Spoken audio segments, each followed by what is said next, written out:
Alrighty, we are back with another video today. I'm back making bread. I'm going to put the recipe of this bread back in the link of this video description. You can see I'm starting off here already questioning whether or not I need to measure things, so you know this is going to turn out great. I was pretty confident that I could measure this honey without a measuring spoon because I needed that for another measurement later on. So all the steps will be in that recipe I tag in the video description below. So this is the part of the bread. Whenever I make bread, this is the part where I usually mess it up. I usually have the water a little too hot and I end up killing the yeast, which makes the bread not rise. But luckily for you guys and for me, I got it right this time. So you can see here, I'm mixing the flours while that yeast is resting in that warm water, waiting for that reaction to happen. So this bread uses white flour and also a little wheat flour.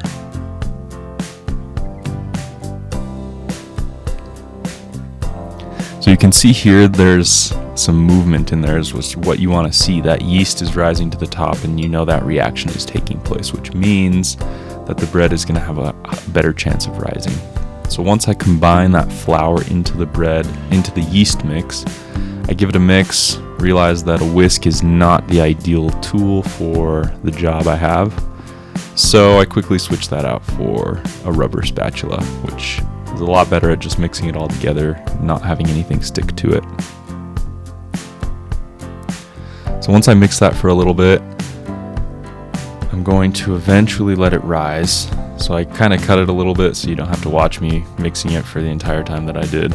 Once again, any questions you have will be in that recipe. So I put it in the fridge, let it rest for a couple hours, bring it out, clean up the counter.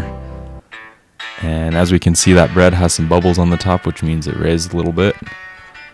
I was unsure at the size of the skillet I had when I was looking at this recipe, so I ended up making the half recipe, which was kind of a mistake because I could have made it bigger with the cast iron that I had. So once you knead it I'll speed it up while I'm kneading it. You form it into a little ball. Make sure that your skillet is oiled, and you just put it right on there. And one thing my mom always does when she makes bread is she scores it. So here I am trying to be as artistic as possible, make this bread look as yummy as possible. So I'm giving it a little artistic action with this knife. And then it's ready to go in the oven. 425 for 30 minutes. We'll cut it so you can see the end product. Here it is. Here I am taking it out. And we can see that there's a perfect crust. The scoring didn't really do that much, but it did give it a little bit of an artistic look. Just look at that, perfect golden brown on the top. And once, like I've always said, the best part about making fresh bread is being able to eat it. So here I am, just doing the good old taste test to make sure that it's a good recipe. And I am happy to share, and I hope you guys try this recipe, that it passed with flying colors. Thank you for tuning into this video. Subscribe if you want to see me make things. You know, life is hard, so we're just making things to make it through. Thanks.